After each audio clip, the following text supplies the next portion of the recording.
All right. And now we're just going to hit go live over here. It's Tabitha and Gley. We're coming at you in just a second. All right. All right. Cool. We're here. Hi. All right. Hi, everyone. My name is Tabitha Mudra, and I'm the writer and a few other titles for Pitbulls and Piranhas. And this is Gley Viera. She played Sherri in Pitbulls and Piranhas, who is the mother character. Wow, what a mother! What a mother. No other. Yeah. Tell me about you first. Introduce yourself and tell me what your passions are and what your interests are and all those fun things. Oh, okay. I am Gley Viera. I go by Gley, and I am an actress based out of South Florida. Cuban background, and I am passionate about all things human. So I've been doing this unofficially since I was 5. Put on a set, and I loved it. But then became a swimmer, and life took me rounds and rounds until I decided to quit corporate America and just follow this thing called film industry. That was 8 years ago, and now I find myself being passionate about well-being. So I do a lot of yoga, I do a lot of sports boxing, I love my pets, I'm a nature's gal, sunrise, moonrise, and that's kind of what it's about. And in between I audition and I work. Yeah, you have a unique job, right? Because it's a family I position. actually store. I almost forgot. I have a little secondhand store with my mom, and that's kind of what I do on the side, and my little, I guess, creative escapades, with clothing items. I love fashion, and my mom does too. She's fabulous. And yeah, we do that. But other than that, I'm an auditioning gal. Yes. And I have to say, in the world of self-tapes, everyone agrees with me. If there was an award ceremony for best self-tape, I've never seen anything like what you put forth for Sherri and Pitbulls and Piranhas. It was haunting. It was riveting. It was visceral. And you were just maybe exactly where you're at right now on a great wall. Yeah. And you were fully you were in multiple dimensions. You just had gotten the character with so little notes. Thank you. So that's how we just knew it was. We were having round tables and people were over, and I was like, you have to see this. And everyone's like, oh,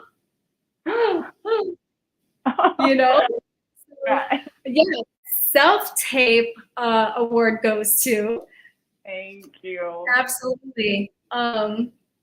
Great. I love to hear that you're also really connected to your health. Health and wellness is such a big deal. Self-love and all that good stuff. What attracted you to the role of Sherri? And did you have any hesitations? So what attracted me was that you wrote it specifically, and when I read the sides, there really was nothing given outside of just the intensity of that moment, and it intimidated me, so that attracted me to the role.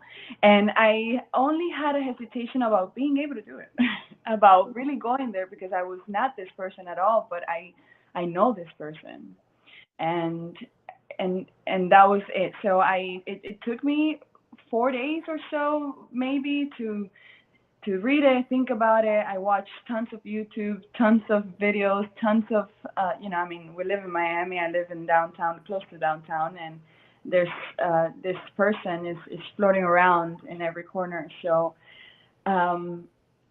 it just took me a bit to observe, and I only did 2 takes of that, and it taught me such a valuable lesson on on doing the work before you get to the camera, because then it just flows and it's not forceful and it's not active, you know.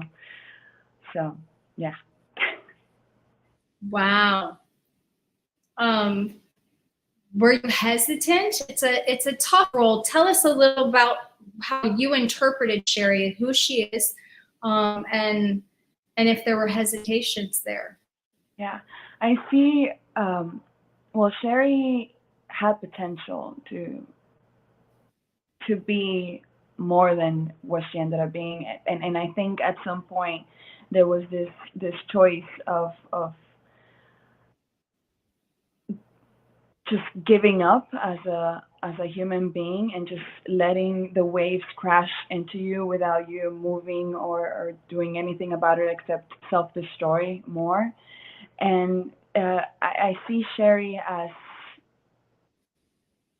a timeline of bad choices after bad choices after bad choices, and still being allowed to live in a way, and still not seeing what is in front of her, like so many people, not seeing it until it's too late, until you've seen the chaos you yourself put there. And I felt like Sherri taught me so much in how to stop when it's rock bottom, unless you want to just leave this world, period. Yeah. I think that it scared me because at first I didn't empathize with Sherri, and I like to obviously understand everyone I'm stepping into, and I struggle with that, with seeing women just let themselves get destroyed by negative forces, and you get destroyed, and that's it, and then you find yourself in this dark cloud, this storm. So yeah, I've spent some time and like at a woman's shelter, and I've seen. Well, I traveled from Mexico into the U.S. with my mom, and I went into women's shelters multiple times, especially mom shelters. And you just see, I mean, I'm lucky enough to have a mom that cared to give me the best possible life instead of worrying about what she wanted, and the desires that she wanted and the pleasures that she might have given herself if she didn't have me. So I see what's possible, and I see what's also possible in the choices that you make. You can change your destiny if you just choose differently. The power of choice. Yeah. Sherri makes some very unique choices, and she's in a cyclical aspect of her life. It seems as though this generational trauma has just imprinted on her, and she's repeating the same cycle that she knows, and then that goes to her youngest, and so it continues. So on and so on and so on. Yeah. And it's such a it's a common history, right? Where we keep repeating the same trauma that our parents did, and until it's up to us, and then you find yourself almost at that point of repeating it again, and it's you get set up for either continuing the cycle or breaking the cycle. So it's so important, and sometimes it's too late, you know. And that's the journey we go on with Samantha, your daughter, is does she break the cycle? Exactly. She's imprinted with every possible negative outcome already in the stars for her. But based on her psychology and the choices she makes as a young person, with no real control, but she can control this. So she understands the power of the mind. Yeah. And oh wow. I can't wait for everyone to see how good you were. Oh my gosh. I was just telling I just completely, I have such a set crush on you because there's a few actors I've worked with where I just want to write for you forever. I just want to always work with you. All the ages, all the stages. Please, I don't care. Tell us a little bit about your process getting into the character of Sherri. I watched you completely, your eyes shifted, your body shifted, and then you were there. It was like a possession. So tell us about your process. Definitely physical, but you and Lexi were so kind in giving us months and months of preparation, and it wasn't just like being thrown into the doghouse of the set and just being there. No, it was. I observed a lot. Like I said, a lot of corners were observed, and I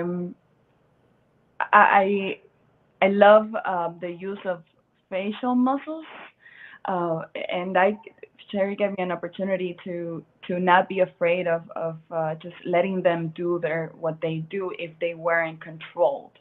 If you weren't able to control your body and your muscles and your spasms, what would it do? And I let myself explore that, and it took me a while to get out of it. Like it took me a while to stop with the quirks. Like there was a meditation process and just a couple of days of me really tuning back into my body after being on set, so that it would stop controlling me. But it was fun. Observation is key in my line of work for me. So I would zoom I did a lot of research, could find all the articles I could find of women going through it, the after, the before, how they were, how they ended up, and it's just an evil spirit that takes over you, and what that looks like is pretty much the same all across, you know. So it was fun and terrifying, and I got to know myself in a different light, and I blanked out on set. Like I don't know what I did. I can't wait to see and come back into remembrance, because it was my favorite kind of set, because you just so immersed into the world, and even though there was so many people in that tiny little trailer, it just felt like I was in that life situation. I have a little video to take us back. I think it played today, but let's play it and discuss it.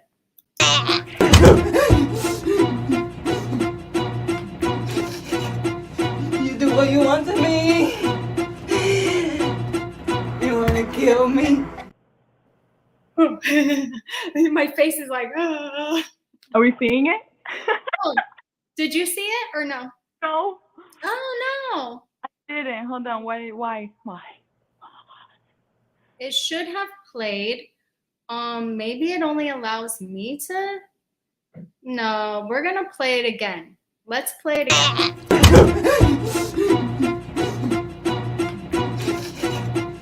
You do what you want to me. You want to kill me. I was like this.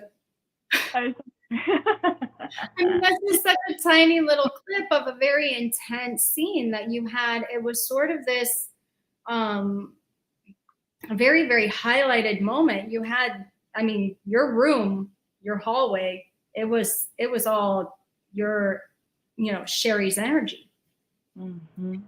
And that particular floor scene, when you get pushed to the floor and you have your reaction, was so visceral. And again, Sherri's very, what do you call it when someone pokes at you? Instigative. You do what you want to me. Yeah. And she's just always kind of her own protagonist. Yeah, she has no care for anything that happens to her. She's on her way out, and I think she plays with that. She plays with that a lot. Total no sense of of good or bad. I think for Sherri, it was it's she's a blob almost. This just like this blob of I feel like the it's almost like she wants to be alive the most, but her body and her spirit it doesn't let her. So it's she does whatever she can through her mouth and through her voice and through whatever is left of her to defend herself, but she's not strong enough. Mhm.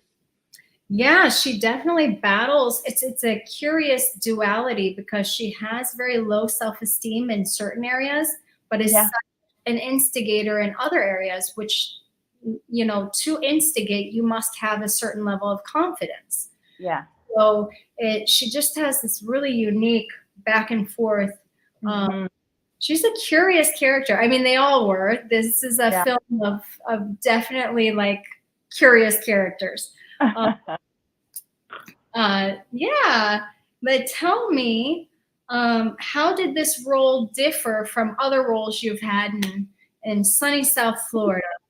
Oh, it was horrendous. It was ugly. It was an ugly role. I loved that about it. You know, being from South Florida, I get a lot of the pretty girl roles, or you know, girl on the beach, girl doing this, girls, and this was so human and so raw. Not a cookie cutter wife, not a you know good mom or a good friend. It's just ugly, and was that was beautiful because I crave that. You know, I crave the transformation and giving those characters a chance. Hmm. Yeah. Yeah, and you did. You even got to do your own makeup. Dates. Thank you, Gley. Uh, Makeup. what was nice about that particular makeup scenario is you had a run through the day before, so you had a little prep. But what was really neat about the special effects day one is the getting the dirt in the fingernail, the making sure you look tired but not over the top. I really wanted to be conscious of not glamorizing the subtleties of addiction, Hmm. and what it is to be careless with yourself and others. So, Mm. and hopefully it translates. We'll see it on the big screen. Um, but yeah, let's see here. What was the most challenging part for you? Wow. The most challenging part. Uh, I would say the training because that's when I was learning how to go there without hurting myself.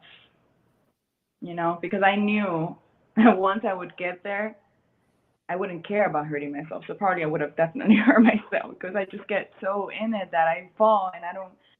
3 bruises later, that's okay. I don't feel it until 2 days later. You know, when the adrenaline is off. So the challenge was learning how to do it right. And Mm-hmm. yeah, and Yeah. so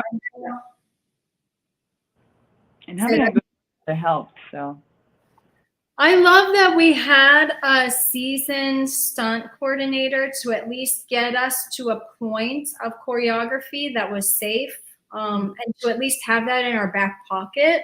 yeah, Because I know you were going all in no matter what. So we had to do something to help those falls, and to help some of that, you know, what the best way to grip to make sure your airflow is not cut off, to make right. sure, you know, again, I call it the choreography scene, but it's essentially a domestic violence scene. Yeah, Meant to be very raw, very real, very much seated in true life. yeah, And things that have actually happened, could actually happen, etc. So, and all the sounds and the sweat and the literal shedding. Oh my gosh, we had, I don't remember our top count, but we had 12 people in a closet with no AC. Yeah. That was my challenge. It was And and you had all of everything on you. It was wow. No, that, loved every second of it. I'll I'd take do it all again. I'd do it all again tomorrow. What was the highlight for you?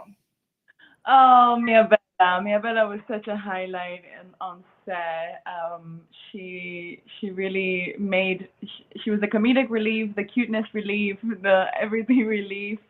But outside of that, I really enjoyed and it's all community for me. So when we got together after we were done filming and I got to see everybody in one room, I think that really um, opened my heart and just, to make me realize the beautiful project I had just been a part of. But other than that, it just being on set is a highlight. Mhm. Being able to just finally do it after months and weeks of just preparing for it, just action. That's a highlight. That literally a high that you can't get back. The magic of set life. It's just, and this was a gritty, like you said, dirty role. It was a raw, delicious, dirt-filled role. And everyone, I think it was, I'm interviewing Tim next, and I can't wait to get to his challenges because I saw him going through certain things, because he was like, I have to do what? Ah, Right? yeah. And I was like, yeah, because you guys only see 2 pages, the sides, and then you get the script and you're like, oh, yeah. oh. What he said when he said that he really wanted to do this role because he wanted to make sure that the actor playing Sherri was safe. That was I felt in really good hands, and it was, I know he could land it. He could, amazing actor. So that was in a worry, but having someone there that wants to make sure that you're protected outside of what needs to be shown it's such a gift, such a blessing. I thank you for having him. Aw. Yeah. It was a dynamic duo. Yeah. There's some things coming out after we introduce all of you, and then we get to crew. We'll get into duos because there were quite a few duets in front of scenes and behind the scenes. So that'll be super fun. Yeah. You've kind of touched on this, but did you walk away with any insights? Many insights. First and most important insight, actually, 2 days before it was my mom's 50th birthday, and I traveled to Mexico, and I almost missed my flight back. So the insight was, don't you ever again. I mean, there was no way that it was gonna happen. I would swim to Miami if I needed to, but the gods were in our favor, thank God. But I'll never again book a trip where I have to come back and the next day I film. Good. Yeah, so super important for me. I didn't want to bother anyone on production with that, so surprise that happened. But something, so it was. I think I had my first panic attack on that airport. Yeah. Yeah, because it was just not possible. But I got on the flight. It was a big lesson. But outside of that, from the very first moment that I stepped into the self tape, I learned that you don't have to overdo it. If you overdo it, I think you're doing the wrong because you're acting. So it taught me a valuable lesson on just doing the work before you get to the camera, so that you can just send it out and do your best work in that way.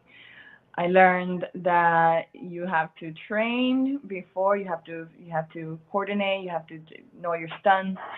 You have to know your partner. You have to look at each other before doing the big pushes and the big grabs. So super important to have a trusted team. After Pimples and Piranhas, I don't want anything below that. Anything that will make me feel like I'm not held and safe.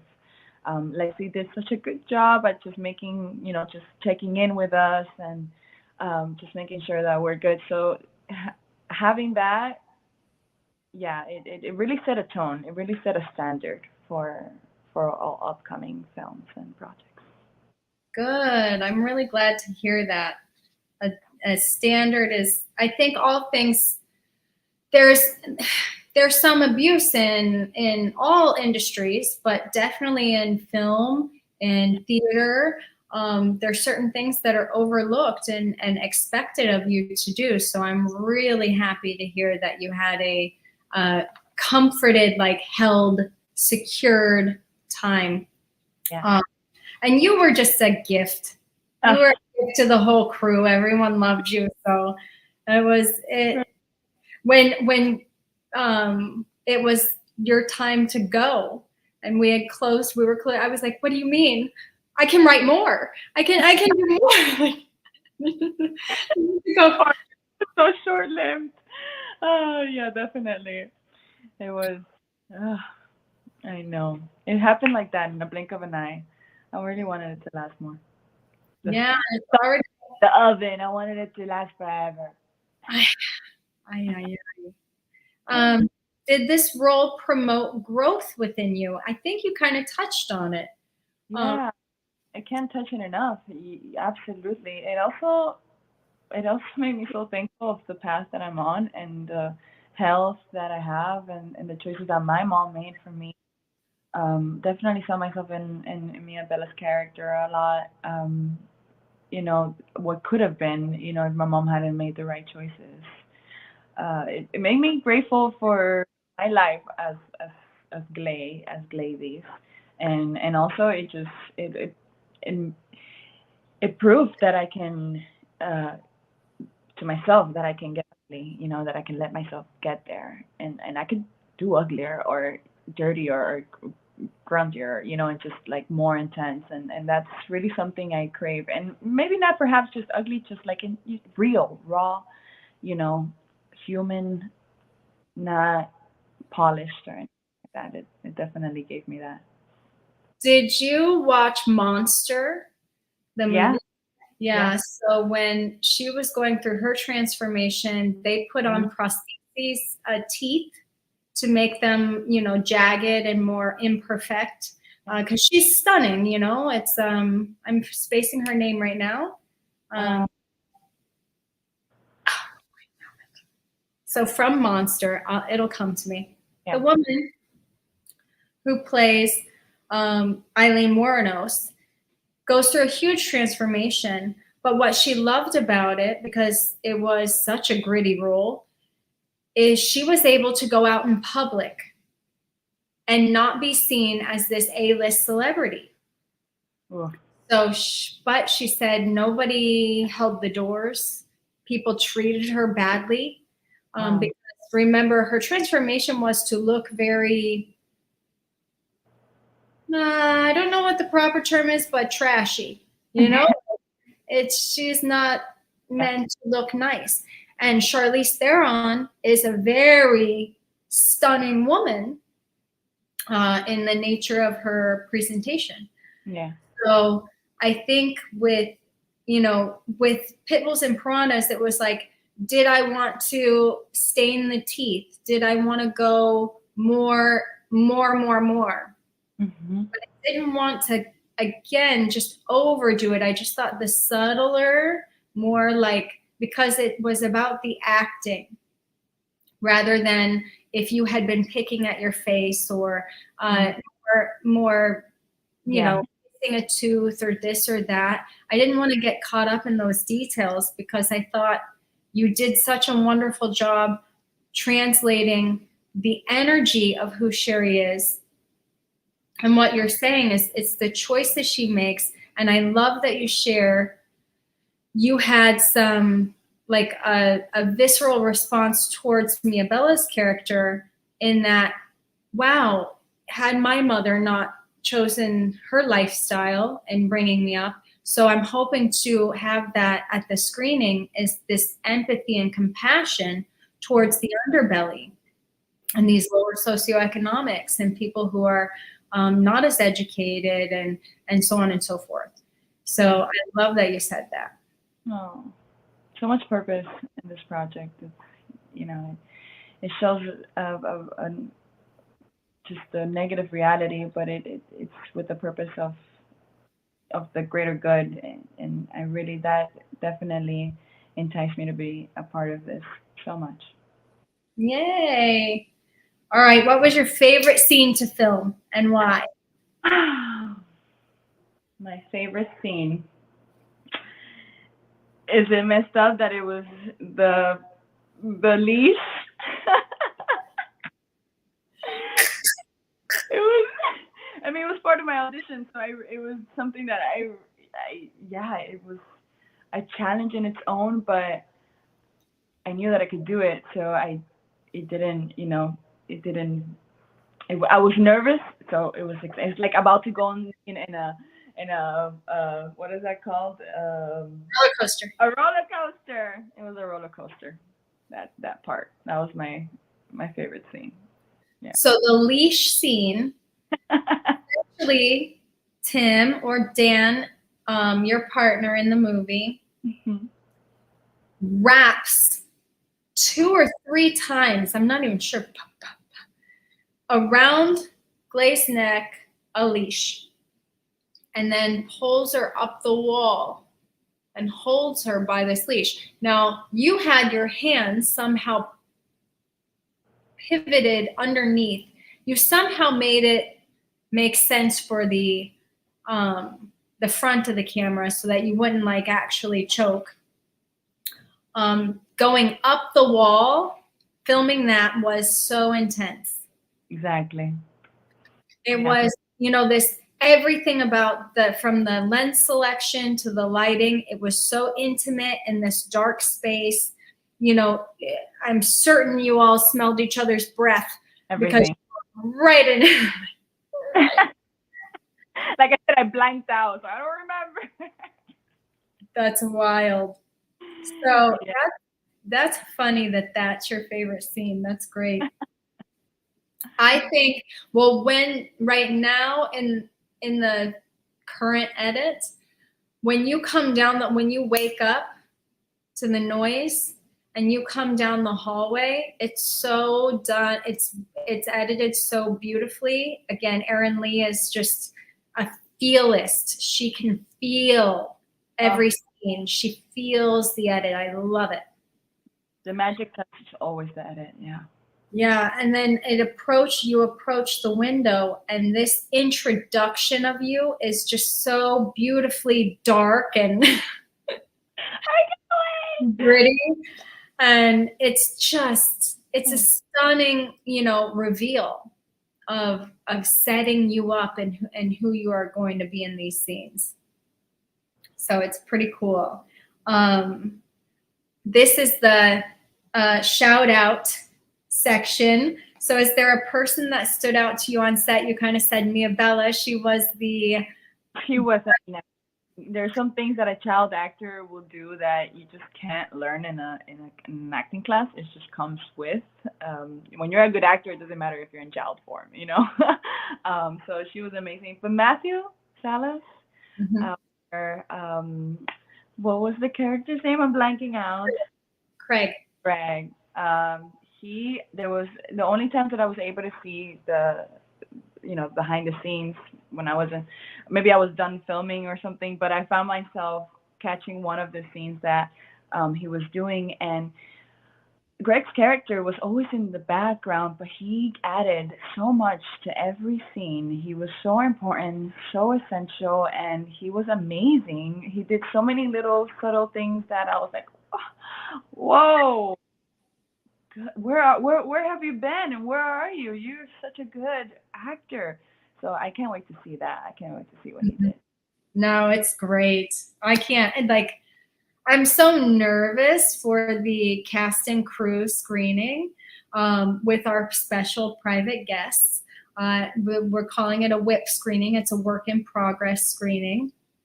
There will be all kinds of fun things. I don't know if you saw or if I showed you. We have I didn't, but I love that. stickers, pin. Oh, I'm over here. Little pins. I don't know if you're a pin person, but I'm a pin person. I love it. And all the merchant, all fun stuff. And, so that'll be such a special time to spend with, and you'll see Matt again, and hopefully everybody, you know. Everybody can make it, yeah. Huh. I can. Now, these are unrelated to film, but I wanted to, before we get into them, do you have any questions for me? Just as we've come this far. I wasn't ready for the questions for you. Oh, okay, let's see. What have you asked me that I wish I would have asked you? What was your favorite scene to film? Because you were on set multiple times that I wasn't there, so I'm curious.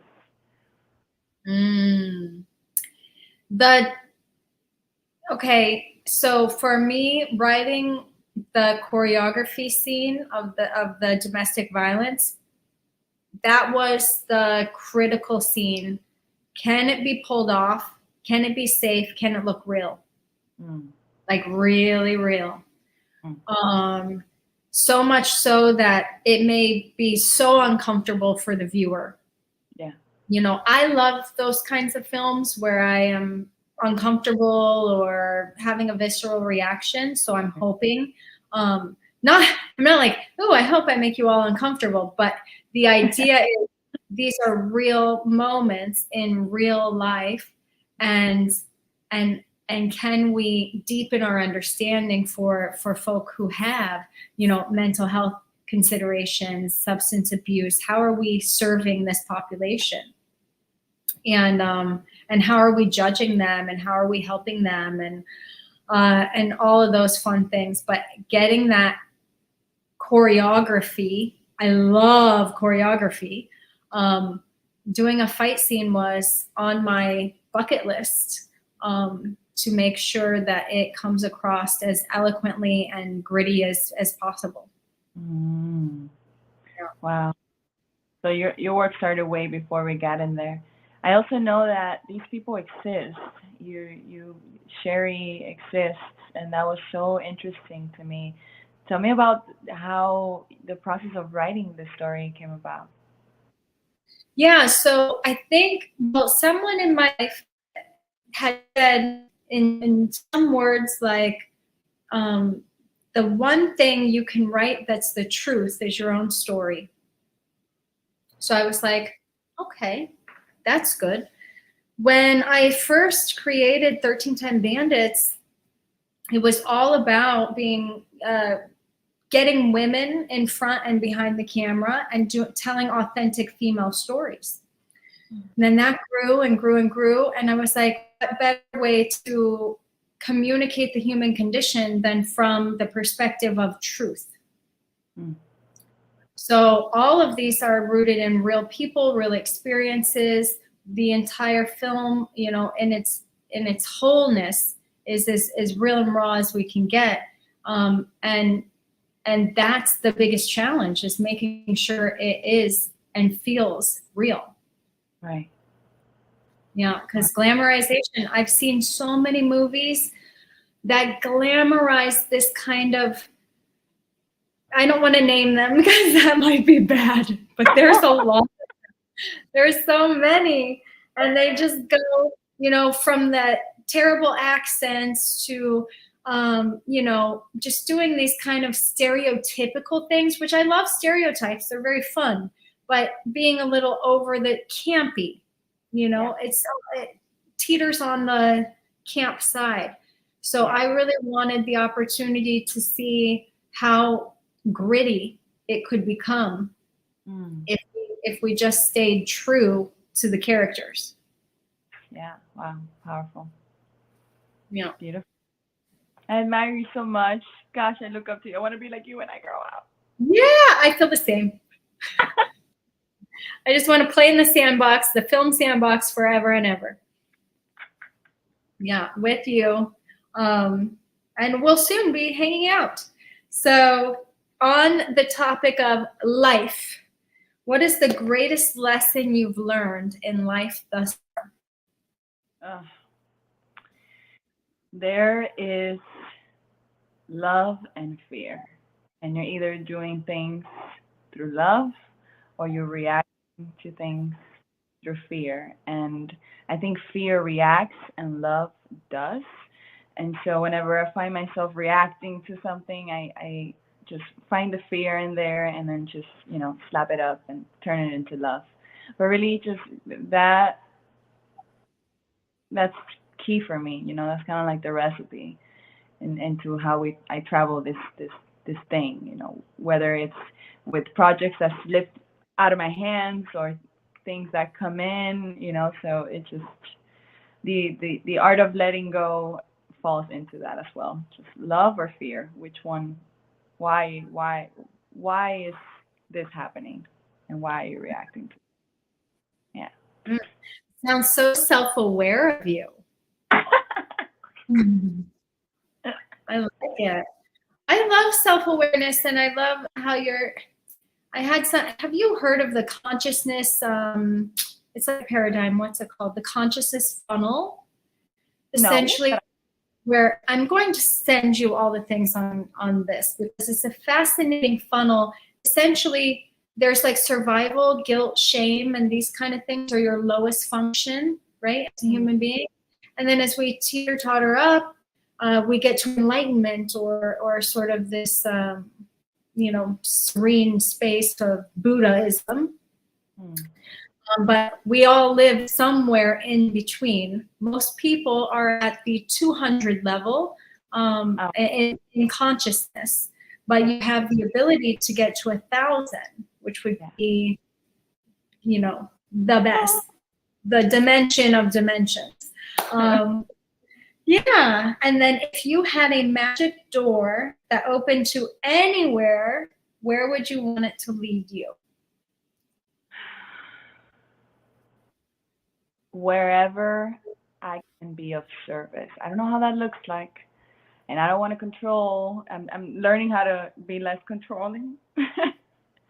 So all I ask is that every door that I step through, I am needed, I am being of service, and I am there for the greater good.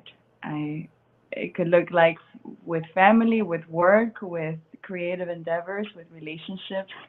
But yeah, being of service, one of the greatest service we can do for the world too. Film, writing film, directing film, filming, that's such a service. Yeah, is that your love language, acts of service? Love language, I think, yeah, and words of affirmation. Affirmation. Oh, good to know. So I'll keep even that though I'm like, stop it! No. Just tell me one more time.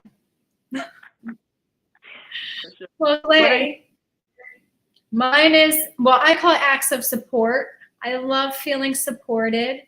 I absolutely adore the community that is in a inner circle and all of the layers that extend out to my greater community.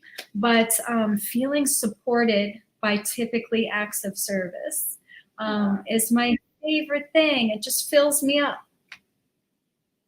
Yeah, I do not make me feel like one with others. Yeah. Yeah. Any last words? I'm so excited for the 28th. You have no idea. I'm like sleeping, waking up, checking my calendar. It's been a long time coming. Yes. Yeah. Yes. It could be longer. So you did such a good job at maintaining timeline really nicely put together. So thank you for making it happen. Yeah, that's I believe that is my job. To get to the end.